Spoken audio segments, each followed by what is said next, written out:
Fresh and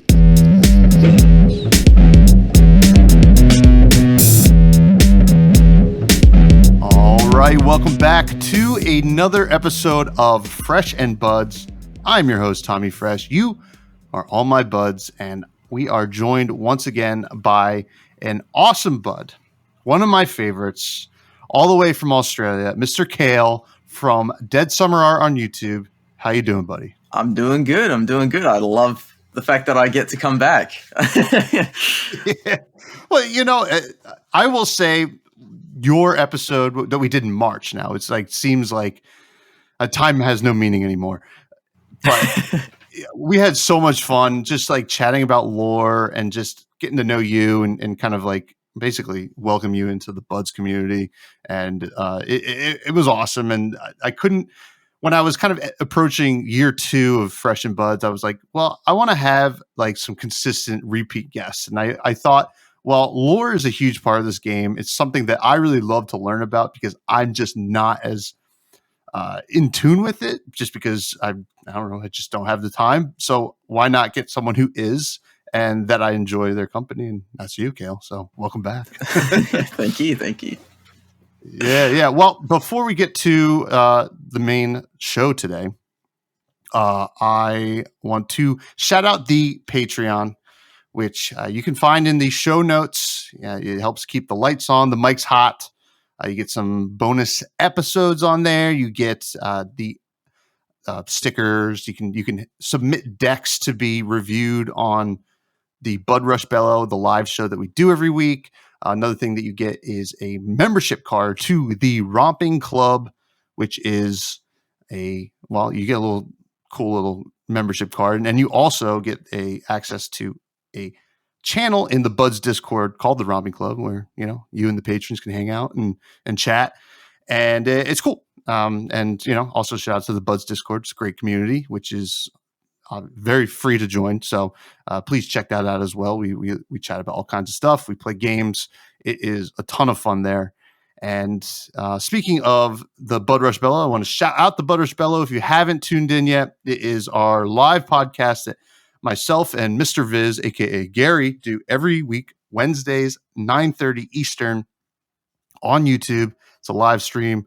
We get silly. I did the one chip challenge the other week. That was so painful. And so you get to, if you want to see me in pain, check that out. And then also, as always, shout out to our producer, Greg. How you doing, Greg? I'm doing great. Super glad to have you back again, Kale. I want to get to you, Mr. Kale. First of all, a ton has happened since we last had you on. I mean, it's been, like I said in the beginning, it's been since March. What is new and exciting with you, my friend? Just sort of the same stuff going on, really. I mean, a lot of people probably saw, though, that on Twitter, I made the announcement that the LGS that I work at is shutting down, which is a big shame because we're such a small town of, I think, a bit under 40,000 people.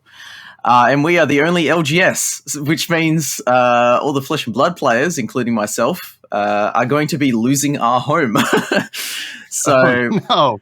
we got to figure out what to do about that. So that's probably the biggest thing I'd say that's happened, and that only happened like a week ago. This week, so right? Yeah.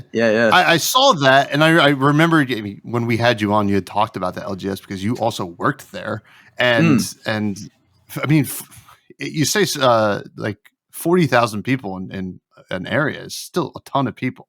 That is a lot of people to service, and that's almost crazy to me that was the only LGS. So, it's very disappointing to hear. And, like you say that now folks like you and the other Flesh and Blood players, and I'm assuming other game players, yes. Magic and et cetera, they also don't have a home. Like, what does this mean for you guys? And where does this take the local community? Well, I've actually been discussing with a lot of other sort of, I guess you call them community leaders. So people that kind of help lead all the other game systems.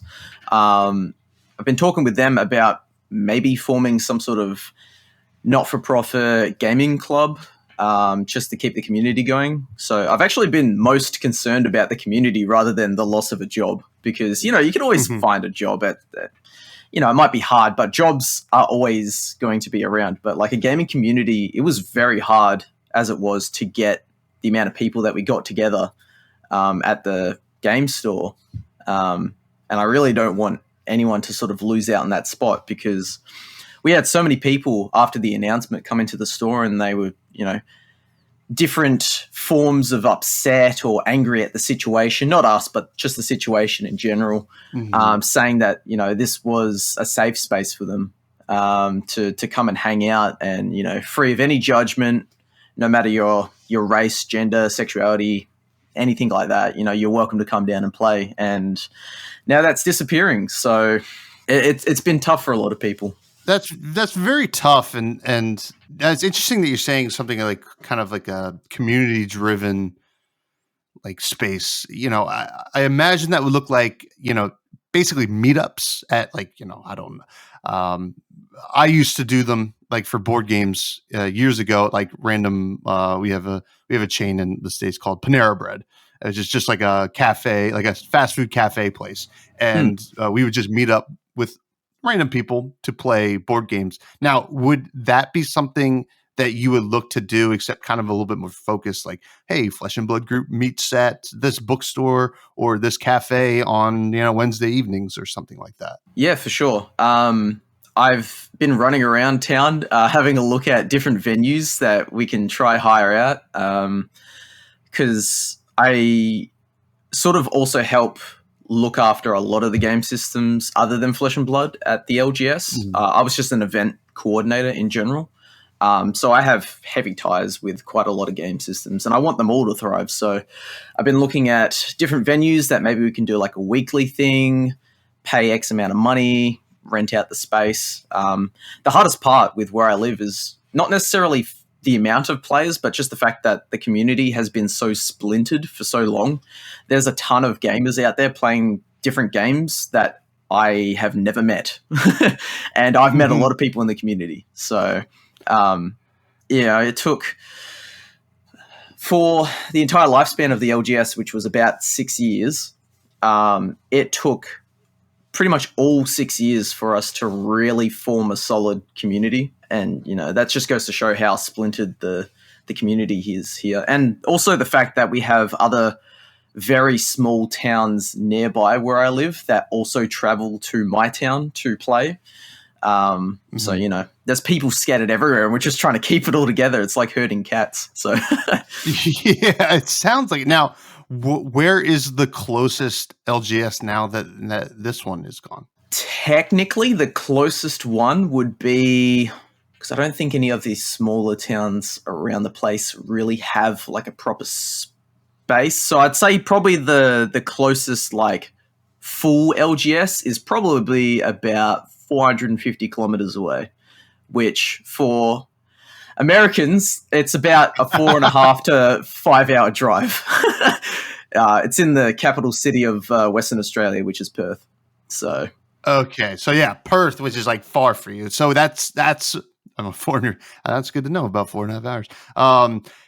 That is obviously way too far. Yes. Now, since it's so far, and now that there is this hole in I guess what you would say the market of what LGSs are, do you think there is a possibility of a new LGS kind of popping up? Obviously, there's restrictions on who has the capital to do so and all that kind of stuff. But do you think that that's a possibility currently?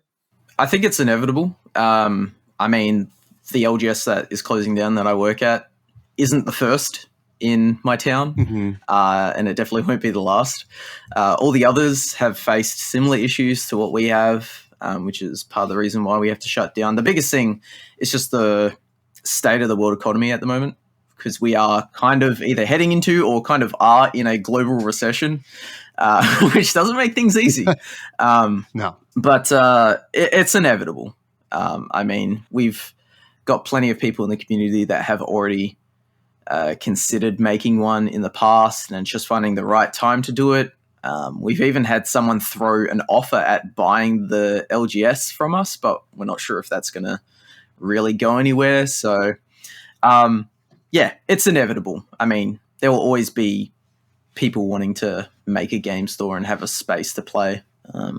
That's how this LGS kind of formed, was a member of the community wanted to get people together so that they could play, and they started running events out of just a local Boy Scout hall, and then that eventually grew into the LGS. So yeah, there'll always be someone. Well, for your sake and your community's sake, and for Flesh and Blood's community at large, I hope it's sooner rather than later, because like I said before, 40,000 people is not a small amount of people, right? And and obviously not all those people are playing Flesh and Blood, but a percentage of them were, and I think it's important for that percentage to have a place. So hopefully, that comes sooner rather than later. But in the meantime, I do hope that you can kind of get things going, at least from a community aspect in your town. But other than that, my friend, what is new with your channel? Because I know that you mentioned in your Twitter post about the LGS closing that a silver lining is that you'll be able to focus a lot more on the channel. What's new with it? Well, obviously, a lot of people will know that I've got a spoiler coming out on November 1st, so I'm very keen for that. Somewhat recently, I came out with a video just discussing some different lore mysteries about things that we don't quite know the full story of, and just discussing theories.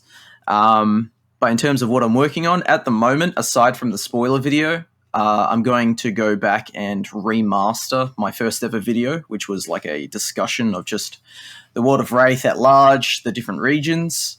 And I'm already partway through the script on that. It is looking to be very long, so I'm considering splitting it up into sections for each region, which would probably be nice. That way I could release it periodically and, keep viewer retention and everything. But yeah, other than that, just sort of branching out. I've been doing, some more collaborations lately. I was also over on the Pitch Perfect pod recently to talk about character diversity, which was really cool. For my spoiler video, I'm kind of doing I don't exactly know how you describe it, but it's a collab of some sort with Perenine, who is also a well-known lore aficionado, has a sultry, smooth voice in his videos. So we're kind of doing like a cool combined collab for our spoilers. It's very unique, but it's going to be very cool. So we've been working on that. Just getting out there in the community, more collabs. I love collabing. So. Oh yeah. Well, actually, one thing that I just realized now, because we talked last so long ago, that I had already done the voice work for one of your videos, but it hadn't come out at the time.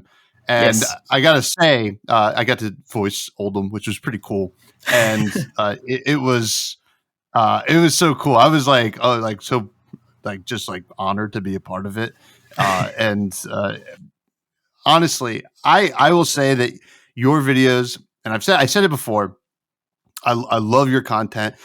You were the first spoiler video I ever watched in Flesh and Blood. Oh wow! When you got your Tales of Aria spoiler, because I came in after Monarch, and I just love your style of it, and I know a lot of people have, kind of emulated that too at this point, because it is really effective. It gets people involved. It gets the lore involved. I mean, I don't know if you got to catch Az from Go Again Gaming's video for his bow. It's just a great way to deliver the excitement around spoiler season. So I'm very interested to see, well, first of all, what your spoiler is. I'm not going to ask you here, but also how the video turns out, and it should be awesome. Now, is there any, and I know you mentioned you want to do a lot of collabs, but is there any additional content you would like to try as you get more of an opportunity to focus on creation? Cosplay is a big one for me. I have a lot of ideas for cosplay. The biggest hurdle for that would be finances, just because cosplaying is expensive. I don't know how any cosplayers manage to afford a place to sleep at. But, I've got experience with craft type stuff. I paint miniatures as kind of like another hobby of mine that's very big. So things like Warhammer I do a lot of painting. I do commission painting as well. So I've got experience with like crafting things. So making props. In fact, my spoiler card, I have an idea for some sort of prop that is related to it. I was going to see if I could try get it finished before my video comes out so I could show it at the same time, but that's probably going to be too much. I'll have to learn a new skill entirely to be able to make this certain prop. But yeah, cosplay is probably the biggest one. And then I guess in general, just like trying different mediums. I've also been considering live streaming. I do have my channel kind of on Twitch ready to go. I have OBS set up with everything. It's just a matter of finding some time to sit down and, you know, do some live streams, play on Talishar, do like lore brainstorming sessions with everyone where we all just kind of try figure out something together. So yeah, just different mediums really of presenting creative, projects within. I just love anything creative, video just happens to be the one that I'm most adept at. So I mean, I definitely feel that like creating is what we do, and that's what we find passion in. Now, cosplaying, what would be your first cosplay? What would you want your first cosplay to be? Actually, I should say, because sometimes, what it would be and what we want would be a lot different, but what would you want it to be?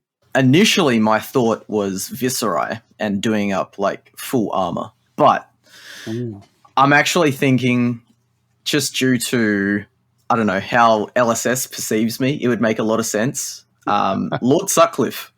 Do a cosplay of Lord Sutcliffe. So, because I know the most about his lore. I have such a strong connection with him and my channel, because pretty much every spoiler card, with the exception of the one for Uprising, is, related to him. Is that a spoiler for Dynasty? Maybe it involves Lord Sutcliffe. So, at this point, we wouldn't be surprised, right? You got to get the crazy. He's got the crazy white hair. I always think because you had Revel and Runeblood, correct? Yes. For Everfest, which is like such an iconic card, man. It's just like that, like crazy look. It just screams cosplay me. Which is pretty sweet. I knew that card was going to be bonkers when I first got it, and then when I revealed it, a lot of people were just like sleeping on it. They're like, "Oh, but you have to play a non-attack and attack, and then the rune chants get destroyed." I'm like, guys, Morphrian Skies, attack action, Revel, Rosetta. That's what you got to do. And then people figured it out, and I was like, "Yep." I will be first to say that I definitely got a lot of the Runeblade cards ratings wrong in the set review for Everfest.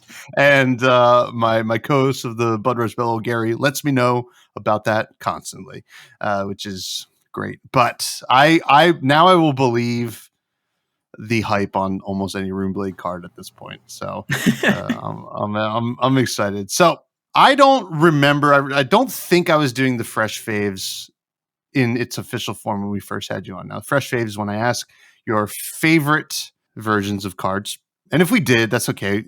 There have been sets that have come out. We have Uprising have come out, and things can change. So I want to do the fresh faves with you, Kale, if you are ready.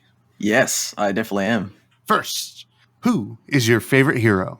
Viserai, of course. But if I had to choose one other than Viserai, I would probably say, I don't know, I just like the quirkiness of Data Doll. I actually have a Data Doll deck that is good fun to mess around with. So maybe Data Doll in terms of gameplay, and then maybe in terms of lore other than Viserai, probably maybe Dromai. I really like Dromai, so she's quite interesting. So they're probably my answers, I'd say. Dromai is very cool. And I wonder if we're going to get, I have to imagine they're just going to start like sprinkling in new dragons for her. Yeah, for sure. What is your favorite weapon? Maybe I shouldn't say this, but to be determined. To be determined. But But I guess I would say favorite weapon Currently, power wise, it has to be Rosetta Thorn. I mean, it's just so stupidly good. Why would you use anything else? But I mean, outside of that, what's a weapon I really like? I love the lore behind Nebula Blade. So probably lore, I would say Nebula Blade. And Galaxy Black, even though I don't really like how it plays mechanically, that is a badass weapon. I mean, it's a sword that turns into a whip. Like, how cool is that? so cool. Oh, and I'm forgetting. I love Dread Scythe. Oh yeah, it's not good, but it is so cool. And you know, I've been talking to some friends, but about if they were to make a card that supports scythes, and I thought of an attack reaction, cleave. So you've got pummel, you've got razor reflex, and you could have like cleave for like scythes. You know? Oh yeah, And yeah, that'd be sweet. That'd be so. I love Dread Scythe, and I harp. I just like go on and on about. I'm ready for the blue pitch, like control Rune Blade. I know it's coming one day, and I'm just gonna be swinging Dread Scythe. That card's just like so cool, and yeah, no, great answer. What is your favorite equipment? Favorite equipment? Ooh, I was very sad when it got banned. Bloodsheath Skeleta. Because, you know, I've been playing since the beginning of the game, and I have been playing Viserai since he came out in Arcane Rising, and he was slept on for so long. And we got Bloodsheath Skeleta in Crucible, and even though it didn't push him really any further, I knew that card was just bonkers. It was basically you have an off turn, and then, you know, because you have to block a bunch, and then you've got Bloodsheath and a couple Rune Chants, and you still have an amazing turn, you know. The amount of damage I could pump out with Bloodsheath from barely anything. You know, if I had at least 3 Rune Chants, I was going nuts. I could block with pretty much, you know, 2 cards in my hand, leave a non-attack and an attack. And it also gave us the kind of OTK plan, which as a Leviathan player who wants to block some things sometimes, really despised that, because I'm just like, what am I like? Okay, maybe a CNC here, a swing big there. I guess I'm never going to banish anything, you know. Oh God. Well, I as sad as you are that Skeleta is gone, I am happy. It's probably for the best. Yeah, probably. Though there's some folks out there who will disagree. Now, what is your favorite run-of-the-mill card, your attack actions, your instants? That's tough. Because I mostly play Rune Blade. They're all like Rune Blade cards in my head. I love Revel, obviously. Swarming Gloomveil is ridiculously good. Oh, I guess I've always thought this card really makes Viserai especially playable, but I don't know how many people would agree. Morvrian Skies. Oh, that card is so crazy to me. I run as many copies in all of my decks as I can because it's a 0 cost non-attack, which is fantastic for triggering Viserai. It threatens an extra on-hit effect of Rune Chants, which with the Rune Chants you can go and deal more damage or reduce the cost of other attacks that you've got. And it gives you a next attack action go again, which is normally not native on a lot of Rune Blade attacks. Like most of them don't have go again natively. I mean, you've got Rune Flash, but that requires, you know, you to already have some Rune Chants. Morvrian Skies is just bonkers. You know, you run every copy that you can, and then you've got a bunch of blues in your deck to pitch for other things, and it's just so versatile in Viserai that's probably my favorite card, actually, now that I think about it. Now, correct me if I'm wrong, that came out in Crucible, right? Yes. So, I mean, I didn't play pre-Crucible, obviously, but what was good? Because to me, without Morvrian Skies, I don't know how Viserai worked, right?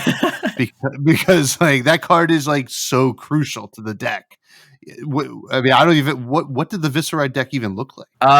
So from my knowledge, because I always like to try, you know, do different to what the meta's doing, but from my knowledge, it was mostly like a mid-range type of build. You would run, you know, even amount of non-attacks and attacks. You know, you might run cards like Lead the Charge to give your things go again. Some people liked using Slogism because a lot of the attacks were like 2 or more. Oh, that's kind of cool. Yeah, it was just a very mid-rangey build, very kind of generic, I guess, because there weren't too many options to really do. I did try at the time to make aggro Viserai, but that only really started to work for me when Crucible came out and we got cards like Morvrian Skies. We also got Reaping Blade in Crucible, which was like fantastic. So yeah, it was mostly mid-range, and then when Crucible came out, you start getting new builds. That's when aggro and like OTK really started to become a thing. But I've always stuck with aggro Viserai, and I've done very well with aggro Viserai. So now, speaking of Runeblade cards with Go Again, have you seen Skyfire Lanterns, the spoiler for Dynasty? That is a good card. For the folks at home, it comes in all 3 colors. It says reveal the top card of your deck if it's the relevant color type. So if it's blue, for the blue, create a rune chant token, Go Again, and it's cost 0. The only downside to this card for me, I would say, is it blocks for 2. But yeah, you've seen this card. Are you excited to play with it? Yes, definitely. Especially with the knowledge of my spoiler, I'm like, it could probably work really well in the type of deck that would have my card in it. But I'm even thinking of like aggro, you'd probably want Morvrian over this on a turn. But I mean, if you're able to weave it into your chain, or even if you have, a bunch of like rune chants built up, but you don't have the cards to go wide, but you have a taller card like Amplify the Arknight, you can play it beforehand and then play Amplify. Maybe that's enough to actually get you enough to discount Amplify. I think the biggest thing, at least in my opinion, whenever I play my Viserai decks, is having a rune chant after your turn ends is normally pretty hard, but also pretty crucial because it helps set you up for your next turns. So just having anything to trigger Viserai's ability is really good, especially because it's a 0 cost, Yeah, absolutely. So I think it would definitely see play to some extent. I don't think it's going to be as good as something like Morvrian Skies because that's just crazy, but it's definitely decent. It's a card to be considered, not slept on. So yeah, no, very exciting for the Runeblades. It seems like they get a lot of things, these Runeblade players, but that's besides the point. But we won't talk too much about spoilers today. We want to talk about lore, specifically Dynasty lore. So this is very much just like Everfest was kind of this basically sequel or maybe even epilogue to Tales of Aria in a way. This is that for Uprising. So we are still in Volcor, and the Emperor's doing his thing. So the first thing I want to talk about is these relics of war, which we have started to see here in people's spoilers that they got earlier, like Az with his bow, and Flake got to spoil the Hanabi blaster. What do you make of these relics of war? It's very much telling us there's really crazy armory at the palace with these crazy weapons. Yeah. So the relics of war, we don't know really too much about it. We can only really kind of assume what it is. But I mean, any dynasty has to have treasures that they receive, spoils of war through conquests and battles, gifts from other regions or people trying to appease the emperor. It's just a blinged out armory, really. But we do get some cool lore tidbits with a lot of the letters that people were sent. The letters will often talk about the method in which the relic itself was sort of found and brought to the royal palace. So there's some interesting lore in there. I don't know if any of it is really going to see much further explanation.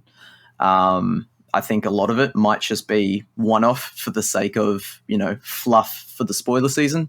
But yeah, no, it's really cool. I love the idea that, each class has sort of gotten their own relic that's been, procured and presented to the emperor as a gift. Now, which classes haven't we seen in terms of these kind of relics? We haven't seen an illusionist thing to my knowledge, right? That's correct. Yeah, we haven't seen an illusionist yet, We've seen Runeblade, we've seen Wizard, Warrior, Brute, Mechanologist, Ranger. We've seen Guardian as well, which they had a shield. Ninja. Yeah, I feel like Illusionist might be one of the last ones, right? I think Illusionist. Oh yeah, we saw Mech. Yeah. I mean, if you're considering the real classes, then yeah, Illusionist is the only one. Otherwise, we've got Bard and Merchant and sure. But yeah, I think it is just Illusionist then. Yeah, I guess we'll see if there is one. I mean, I have to imagine if all these other classes had it, that Illusionist should too. Maybe. What do you make of Rock? Like lore wise, I mean that card is. Do you think is this LSS committing to the bit that Brutes is just dumb? Is this what they're saying, or is there a little bit more to this? Yeah, I definitely think that they're just kind of pandering to the meme crowd. I mean, this card was made by Sasha Markovic, which, if you don't know him, he was a very prevalent pro player and still is. And he has worked at LSS. Yeah, no, I think they're just kind of playing into it. I mean, Brute kind of is that class. I mean, you've got Brute cards that have the title Smash with Big Tree. You have Brute cards with artwork of a Brute in a casino rolling dice. So, you kind of can't take the class too seriously for some of the things. They have that, I guess, meme potential to them. So, they're just playing into it. But I love it. I love Rock. It's amazing. Rock is pretty awesome. And I guess like it's more just generic Brute that they kind of do that. Like, and we'll get to it in a bit, but I think obviously they have plans for, well, I don't know what kind of plans, but like Levia is very much not the silly side of things, very much for sure scary, brutal side of things. Now, so they told us that there would be a new class in this set. So I have a question, or I want to at least talk about this. Is the Emperor the new class? Because technically we've never seen a warrior wizard. Now, we've seen both independently, or is there something else new coming? What do you think? I believe the Emperor is not the new class. I don't think they consider dual class as its own class per se. Okay. At least in the near future, I don't see them printing warrior wizard cards in that sort of sense, which means that I see the Emperor as more like how the elemental heroes were, where they have deck building, I guess, restrictions or benefits to them that aren't considered their class. For example, you wouldn't consider, at least mechanically in terms of like game keywords and whatnot, you wouldn't consider Lexi as a elemental ice lightning ranger. She's just elemental. So I don't think we'll see cards specifically for warrior wizard, which makes me think that it's not its own class. I think, and I didn't initially think this, but I came to the conclusion of it, and I think it's probably the most likely, that we have not seen all the heroes for Dynasty yet. And the reason I think that is, I don't remember where it was, but I've heard probably the similar thing to what you've heard, which is that there is a new class in Dynasty. I think James White said that maybe in an interview somewhere. It's even in the marketing for the set, actually. Like on like the product or on the homepage, or not the homepage, the Dynasty page. I'll bring it up right now and I'll read it to you. But I'm gonna have to have a look at it. Yeah, I believe I've also heard somewhere that the new class in this set was going to be from the lore book, or at least a new class coming soon was going to be from the lore book. And the only ones that we haven't got from the lore book yet are Cleric, Necromancer, Alchemist, and the one I think it's going to be, Assassin. So I think the new hero will be an Assassin, and just like any good assassin should, they are not seen until the last moment. And I think it's going to play into the uprising aspect of Dynasty, with people definitely not being happy with the Emperor. and someone's going to come after him. And what better person than an assassin? It really does. It does add up. And just so you know, in on the Dynasty page on the website, the verbatim Dynasty is designed to expand constructed play with new support for all existing classes, the introduction of a brand new class, relics of war, yada yada yada, which is exciting. So assassin is a great bet. Now we'll get to why assassin's a great bet, and you already kind of alluded to it. The emperor, we've seen this emperor and very much the face of this set, right? What's his deal, man? What's this emperor? What's going on with him? Because obviously people in Uprising are upset with him. Like many in a dynasty, the emperor was kind of born into a family of sorts, and sort of inherited the throne. In terms of his deal, I mean, we don't know too much about him at the moment.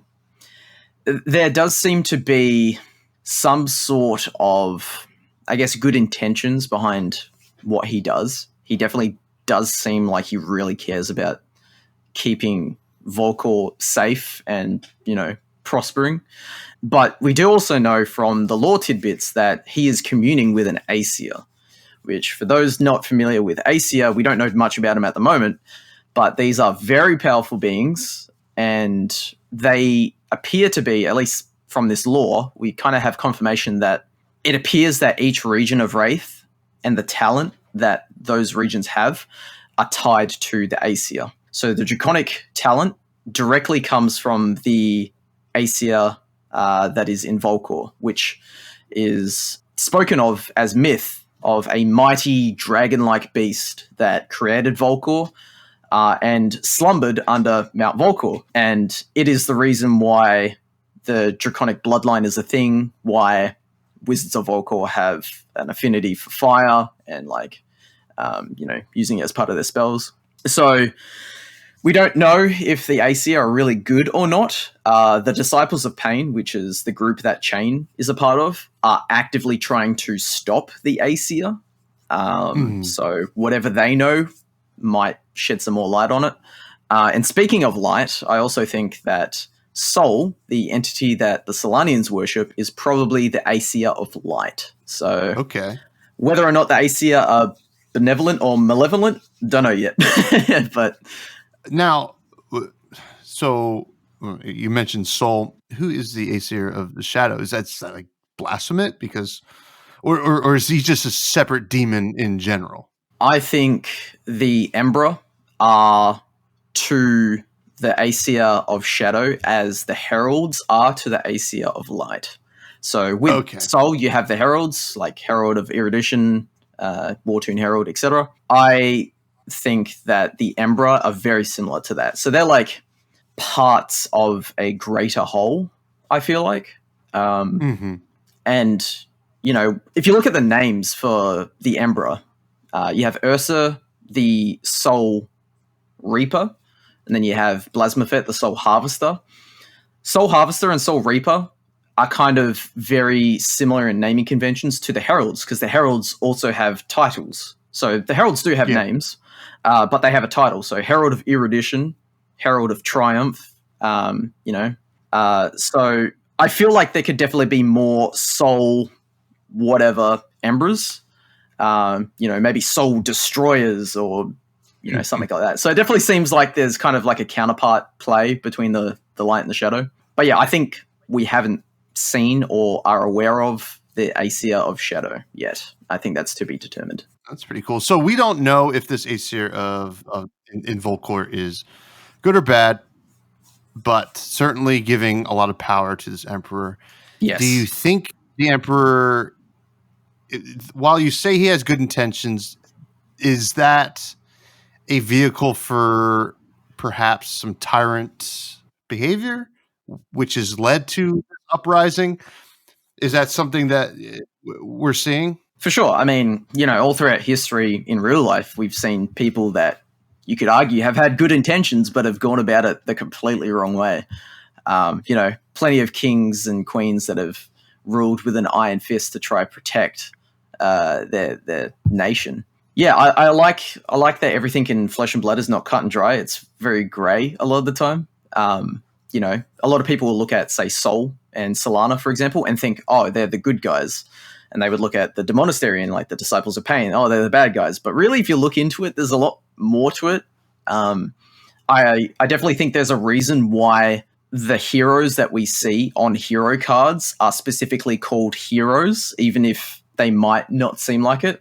Like, people could look at Chain and be like, how's he a hero, you know?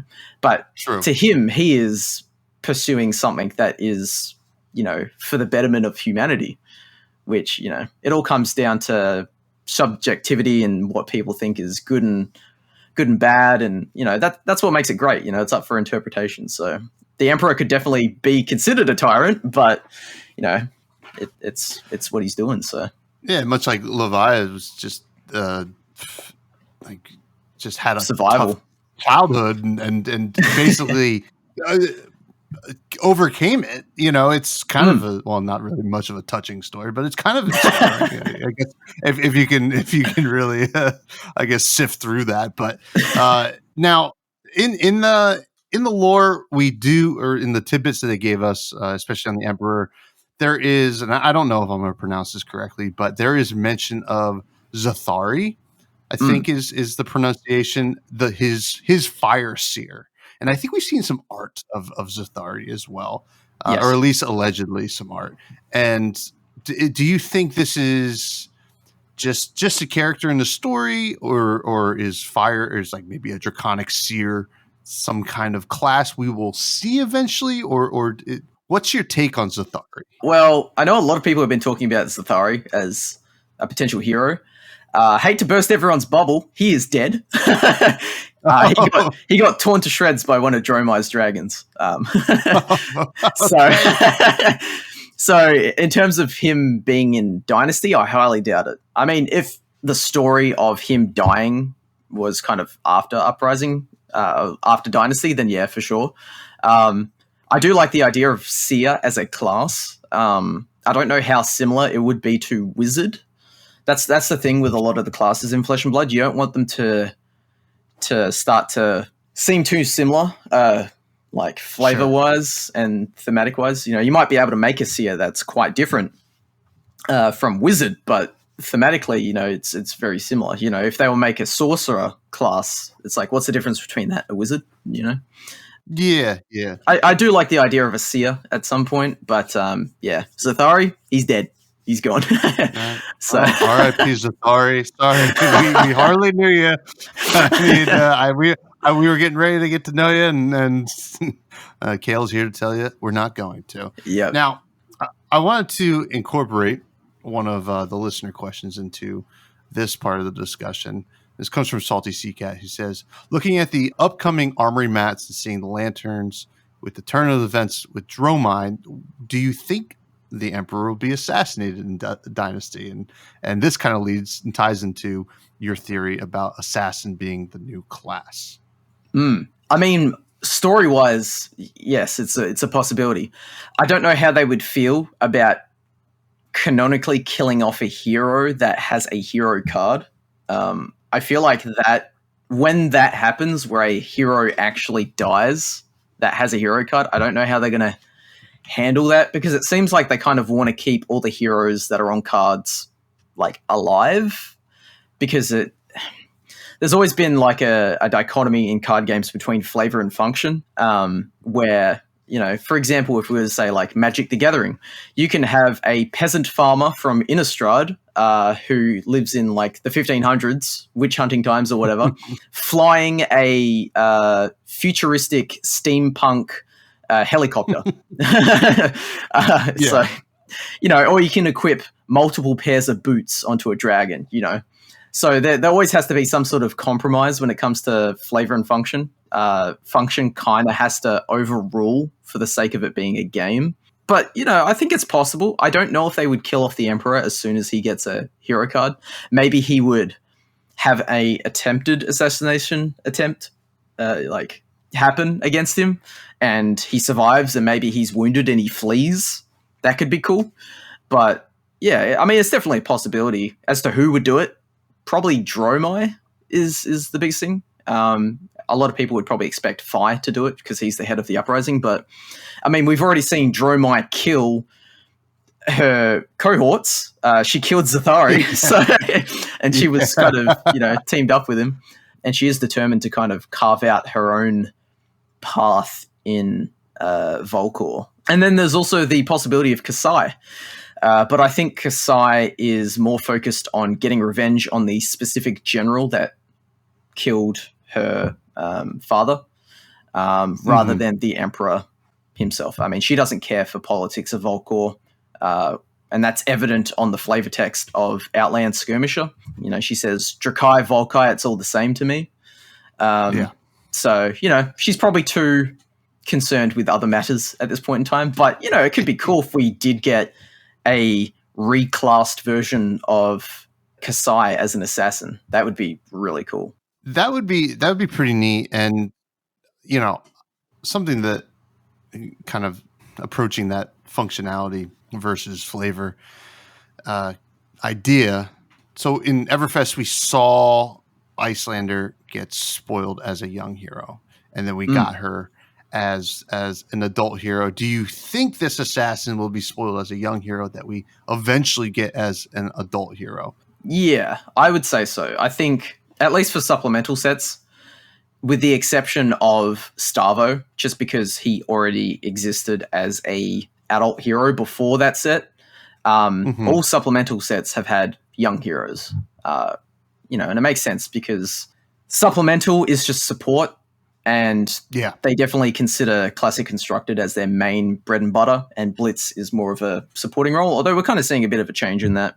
So yeah, I definitely think it would be Blitz, so that way they can kind of monitor how a new class would go. It's not going to immediately shake up CC. I don't think that when they do release a new class, that specific class has been on the cards and tested since Welcome to Wraith times, like Illusionist most likely was.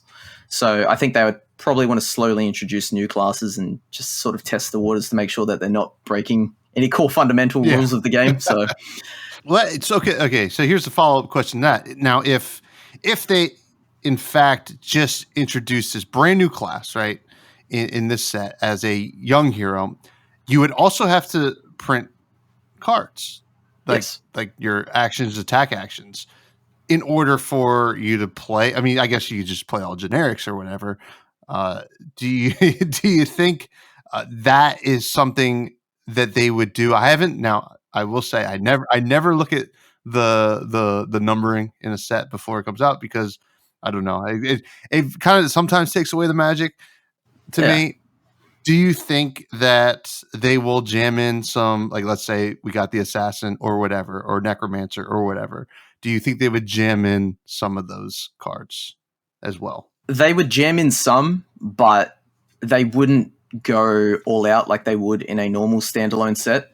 When we got Illusionist in Monarch, that had room to really breathe as a class. I mean, all the other classes up until that point, when they were released, they had essentially a quarter of the entire class card pool to sort of expand what they are and like make their own identity. But in a supplemental set, you have to cram so many different classes into it that it becomes hard to do so. So I think if they were to do it, they would give it only enough space that it wouldn't take up any more than any other class would be getting this set, and then the rest of it will come at a later time. Say, for example, like Brute gets maybe 3 commons, 2 rares, 2 majestics, and like a weapon or something. I reckon Assassin would probably have the same. I don't know the actual layout of what classes are getting for Dynasty, but that's probably what they would do for Assassin. I mean, we've got Merchant, and when they released Merchant in a supplemental set, we got no supporting cards for it. So, I wouldn't hold your breath on that one, I don't think. I definitely agree. It would be tough to just, because like for Icelander, right, we already had wizard cards, we already had ice cards, and this would be a little bit different. They'd have to give you something so that people could play with this new card, because what would be the point, right? If you couldn't play with a brand new class. Now, in terms of the story, I know there's a lot going on over in Solana and that area with the monastery. Where do you see the story going from here? That's a hard one to answer, but I'll do my best. So obviously we know that the War of the Monarchs is happening, Light versus Shadow, Solana versus the Monastery.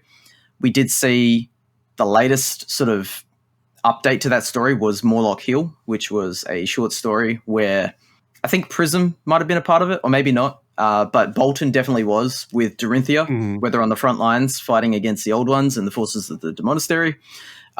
We had Minerva, who is the owner of the Golden Chariot in Solana, and also a mentor card that has mentored in lore, not only Dorinthia, but Bolton. We saw her get essentially abducted or killed, I don't quite remember, by some sort of necromancer type guy, and then put into a portal. So she's gone somewhere. So there's definitely that to explore, especially because she's not a pushover character. Even though she's not, at least currently, a hero, she is a member of the Gemini, which are the special forces sort of covert operations of Solana that Shiana, the shapeshifter, is a part of. So, you know, it's not her first time probably being in a sticky situation. So we have that kind of to expand. But I mean, the whole reason Shiana has traveled to Volcor is to ask the Emperor for help in the War of the Monarchs. So depending what happens with Dynasty, that would probably expand on that sort of meeting between Shiana and the Emperor.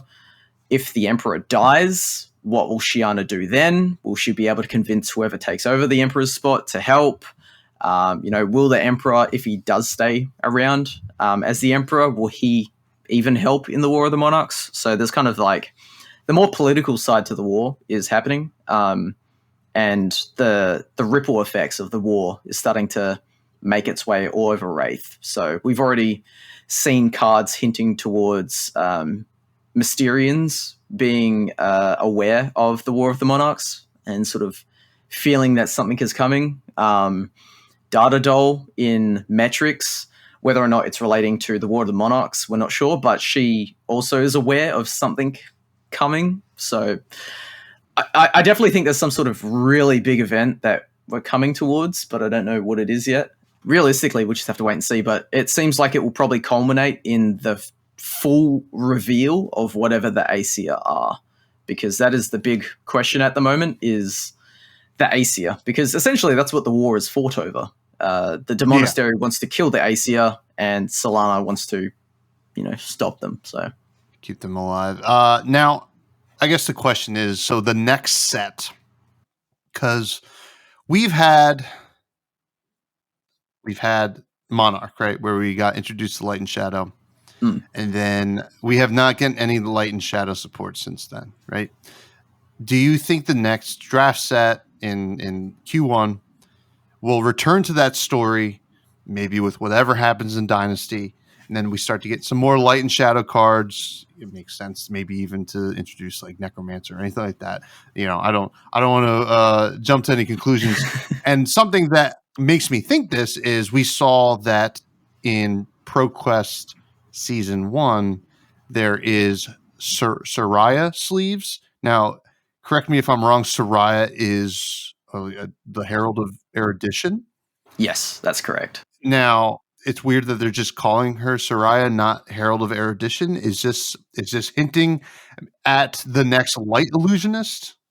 I don't think a new hero would be Soraya herself, unless some wacky magic happened with Prism and she physically brought Soraya to life, like actually, revived her. Because the Heralds of Solana, at least, are implied to have been real people from, ages past that have protected Solana and have been emissaries of Sol. They are real people, but, illusionists take power from the telling of stories to sort of bring them back to life. The reason I don't think she would become a hero is because of the way that they presented her on Herald of Erudition.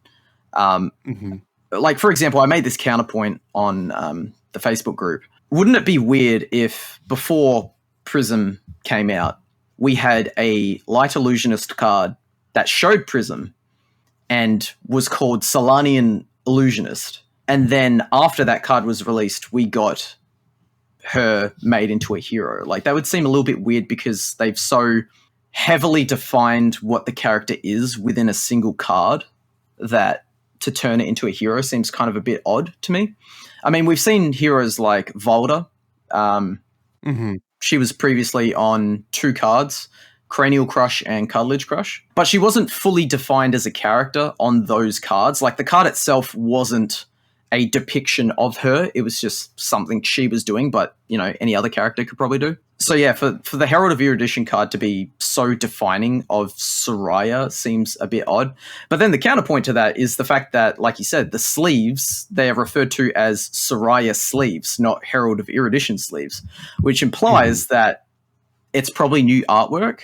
And then with new artwork comes the question, where would the artwork be featured? So I've kind of discussed it with a few people in the community, but I'm under the assumption that Soraya will probably become a light ally or a light illusionist ally at the very least. The same way that Ursa and Blasmafet are allies for the shadow classes. I think we'll get Soraya and maybe Bologna, which is Wartoon Herald, because Bologna is very heavily tied to Bolton. And we might even get another one tied to Dorinthia, because with the story of Morlock Hill, it definitely appears that Dorinthia has become a light warrior. So who knows? Very interesting. There's quite a few ways it could go, and LSS likes to throw a curveball, but they also are kind of predictable. You can predict them to a certain extent, but after that, they start surprising you. So, yeah. All right. Well, I mean, you are probably right. I will say that, Kale. But I'm going to throw out a wild theory, just to kind of speculate. You mentioned that Soraya, these were all real people, right? At some point. This is going to be an ally. Soraya is going to be an ally, but it is going to be a zombie, and necromancer rose Soraya from the dead, and that is it's going to be a necromancer illusionist. I don't know. You really want a necromancer, don't you? Actually, I mean, well, I do, but actually, one of the buds out there, Caleb, I know he just talks about it all the time. But I mean, necromancer sounds awesome, and for sure, just trying to get the wheels turning for folks. Yeah, I mean, when Arcane Rising was first coming out, and we knew nothing about it, the first sort of note that we got that we knew anything about the new heroes was the booster pack artwork actually got spoiled by a distributor or something.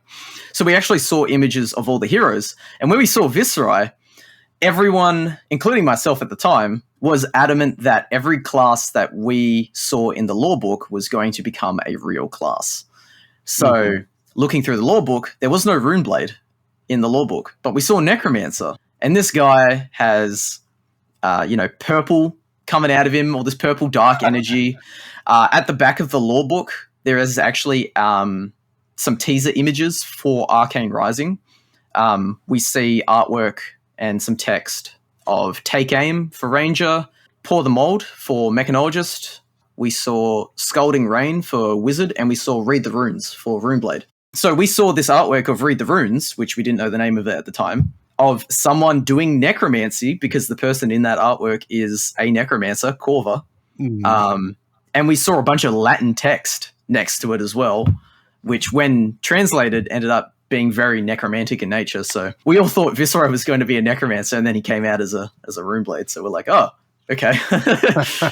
Well, yeah, it feels like they're dangling that carrot in front of us for now. For sure. Well, we'll see. We'll see when it comes, and hopefully soon. Now, I want to move to some listener questions, if you don't mind. Sure. Yeah, some of from the community. This comes from all the Buds Discord, which anybody can join. The first one comes from, it's pronounced Viserai. Eric over there.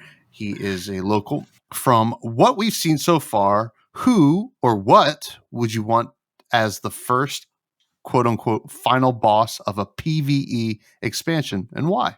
So that's a very tough question, because if you have a entity or person or thing as a final boss for PvE, There's two ways you can go about it. You could have them completely detached from the story, so that way the death of this thing within your game makes sense and doesn't actually affect the story. Mm-hmm. Or you could have it be something that already exists in the story, and you killing it in the game doesn't actually mean it's dead in the actual lore. It's hard to say which direction they would go in, because we haven't really dealt with death of any major character yet. I would say if they were to go the route of the second one, which is having something from the lore that you're able to actually fight and kill, quote unquote, but not actually affect the story, regardless. It could be an Aesir. It could be, one of the Emperor. It could be a Herald. Could be the Emperor himself, although that would be a bit weird if you were playing the Emperor versus the Emperor. So it could be that. It could be a powerful old one. I'd probably place my bets on probably something from Eorathiel, which I'm sure we'll talk about a bit later on. Yeah. But yeah, something more obvious that it's probably a bad thing. So something from Eorathiel is probably my guess. Maybe one of the strong Embers that we haven't seen yet, something along those lines. So maybe we'll verse Blasmafet or Ursa. That'd be pretty cool. So although it'd be weird if you were playing Leviah and Chain versing the same thing. So it's hard to say. I would almost be willing to bet maybe it's like a deck of like a army. Like you're almost like, whatever, Sparta's 300 against what was, I don't even know my history. What's wrong with me? And you're against this like huge army, and it's like you and your buddies trying to beat like them. the Spartans versus the Persians. Is that what you talked about? Yeah, that's what I'm going for. Yeah. But that'd be kind of neat. Isaac Jessen from the Attack Action Podcast. Actually, I have a question from both Isaac and Taylor. Asks, is Solana actually the villain? And we touched on this a little bit. He kind of mentions they oppress the pits, they pillage the savage lands, they spread their influence all over Wraith. And I think this kind of goes back to what we were talking about. It's a matter of perspective, right? For sure. Chain is definitely on the side of they're the bad guy. So, but they'll tell you otherwise. Which is this whole sort of dichotomy between Solana and Demonastery and what's good and what's wrong is something that we will explore, both myself and Perenine, in our spoiler videos. So I'll let you know that much. Interesting. So yeah, it's definitely a matter of perspective. From sort of me thinking about what I would feel if I was in the world, Solana definitely seems like the good guy. But then again, we don't know exactly what Solana is hiding, because they are hiding something. But is it a situation of what you don't know is, sort of the better outcome? That's why a lot of people in the real world think that aliens do exist, but the government's hiding it from us because they think everyone will freak out if they say aliens exist. And, there's a lot of things that, real life world governments hide that we don't need to know necessarily. And it probably doesn't matter that we don't know it, but it's for the best that we don't know it. But a lot of people don't sit right with that. That's why you see people like Lord Sutcliffe and Chain sort of wanting to get revenge against Solana, because they are hiding the truth from people. So, matter of perspective, but yeah, I like the fact that you can argue either side. Yeah, very cool. Now, Taylor Morrow from Attack Action Podcast asks, and this kind of touches on the functionality versus flavor. Why is everyone fighting each other? Why are all these heroes fighting against each other? Lore-wise, probably the same as real life, differing opinions. I mean, that's the basis for any war, whether it's a difference of religion or government or land. People will fight each other for any reason they can really think of. But, I think most of the heroes canonically don't really fight each other, except maybe the heroes of Solana versus the heroes from the Demonastery would fight each other, or the heroes of Volcor sort of fighting each other. Outside of that, I mean, there's no real reason for like Dash to be fighting Rhinar, you know what I mean? So, lore-wise, the heroes aren't really fighting each other, but in terms of the game, we're fighting each other just for the for the sake of it, really. Yeah. Difference of opinions. You can come up with your own reason. You know, it's the same thing with like Warhammer 40K, which I'm a big fan of and I love the lore of. I mean, in game, you can have Space Marines versus Space Marines, and that can make sense because of the way the lore is created, you know, difference of opinions and whatnot. Even though they're the same side, they can still fight each other, you know. Why do we have, you know, old him versus old him?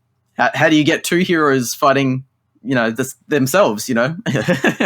So, you know, at some point function has to take over flavor, but yeah, that's why I think we're all fighting. If anything, is just difference of opinions. You come up with the story yourself. So I like that answer. I hope that's good enough for you, Taylor.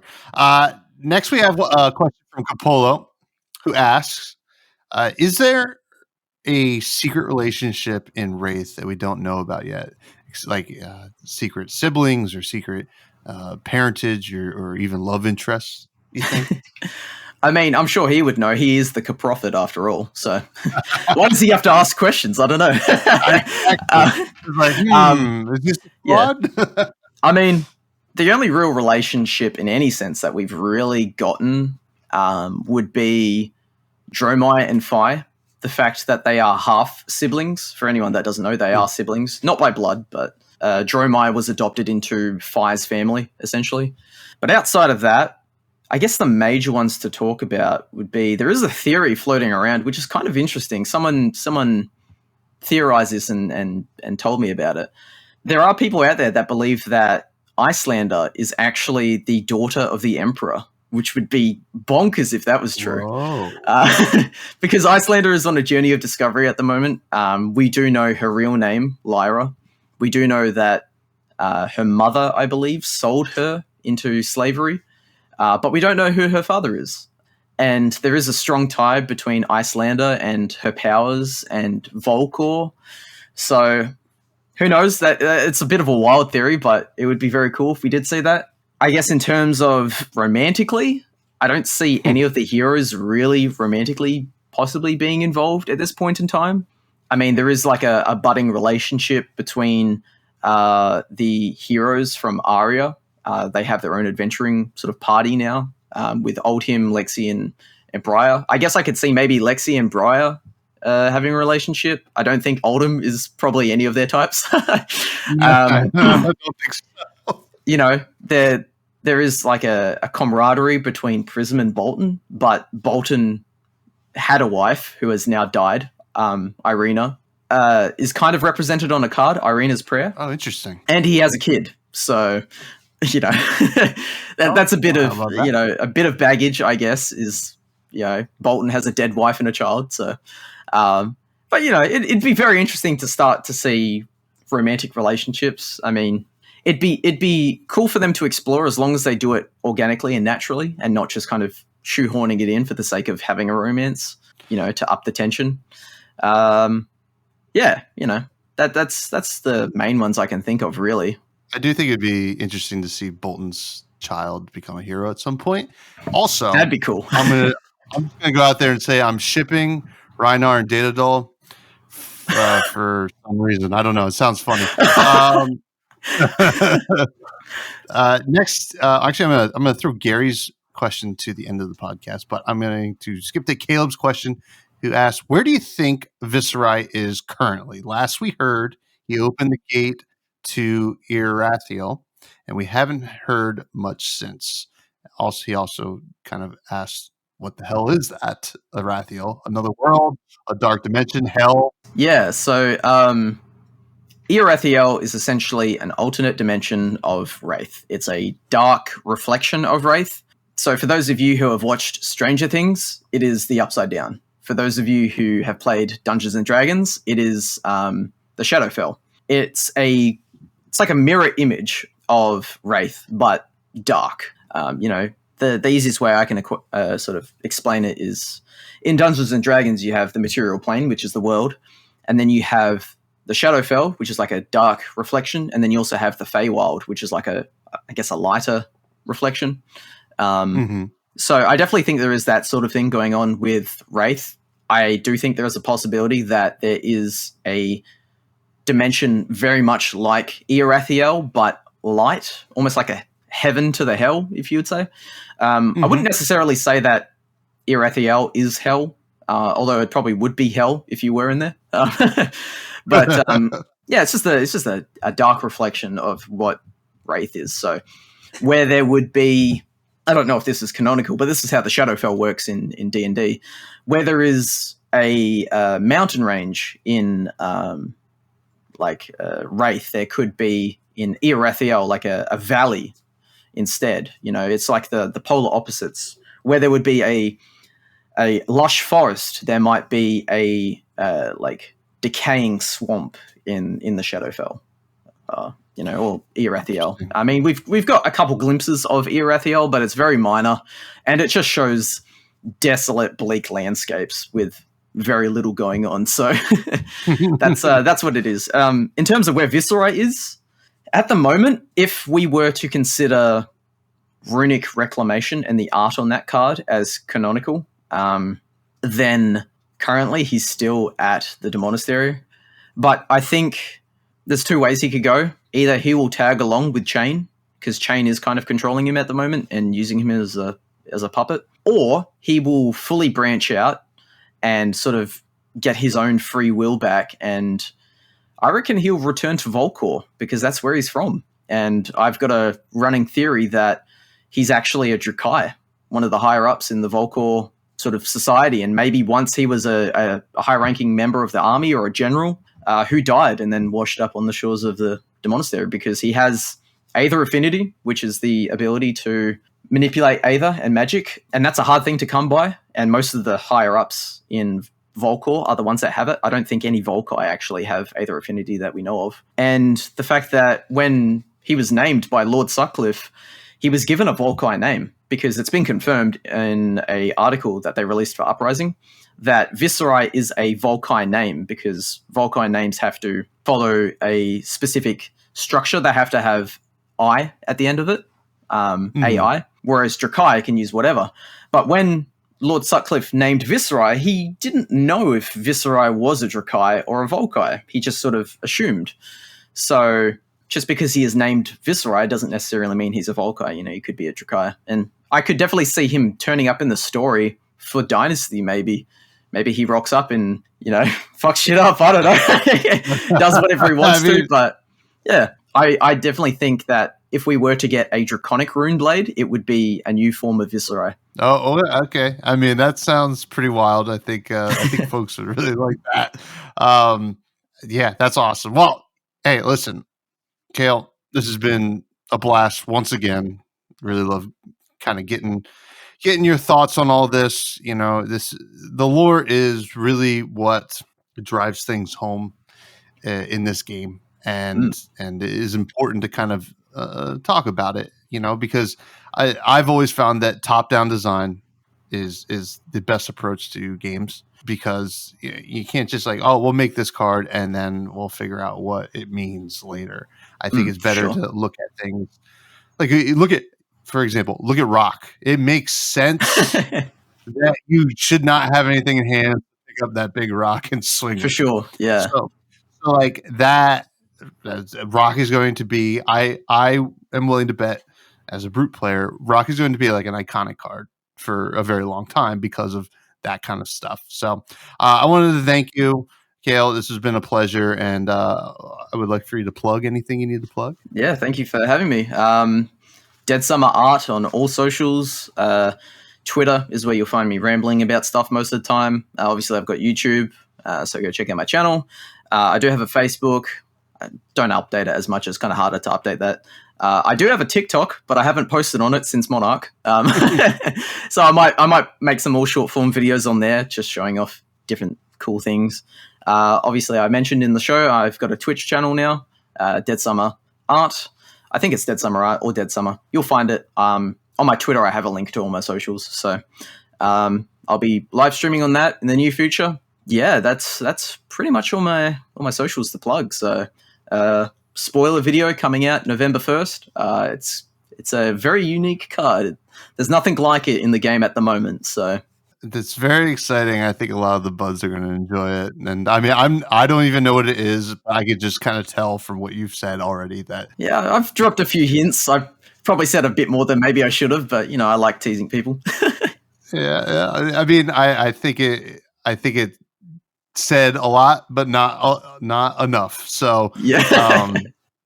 I think it's going to be awesome. But thank you so much. You all can still find me at Fresh Buds Pod on Twitter. You can, YouTube if you're watching or listening on YouTube, or if you tune into anything else on my YouTube, please like, comment, subscribe. I think I'm at like 199 subscribers. It'd be cool to hit 200. I want to do like a nice giveaway at like 500 or something. Yeah, I'm like surprised that. you don't have more, honestly. Like you deserve more. Oh, thank you. Well, I would like to push it a little bit more, maybe because I'm such like a audio guy. I don't know, but with the Bud Rush Bellow going on, we're definitely pushing it more. And the Buds Discord, Kale hangs out in the Buds Discord. We got a lot of great people in there. Please check that out. And then if you're listening to this on like Spotify or iTunes or whatever, leave a review. It helps, that kind of stuff. It helps us be a little bit more discoverable. And as always, I like to talk a little bit about food at the end of every episode, Kale. Now, I'm going to use Gary's question, my co-host from the Bud Rush Bellow. Sure. What would Viserai's favorite meal be besides the blood of his enemies? I thought about this.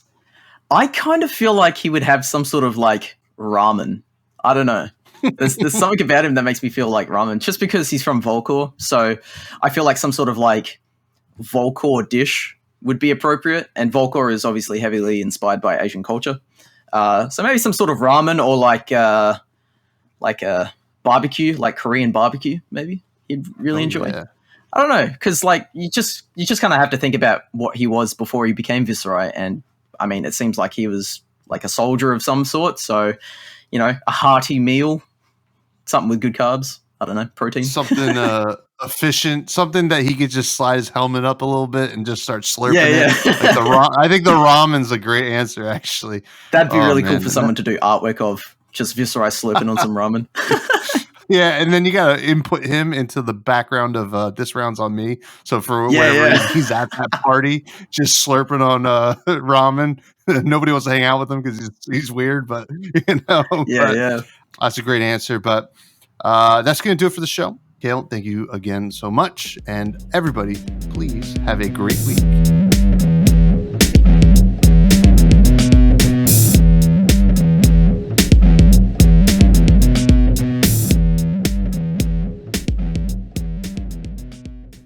Bruce is just dumb. Gary lets me know about that constantly. What's his deal, man? Nobody wants to hang out with him because he's weird, but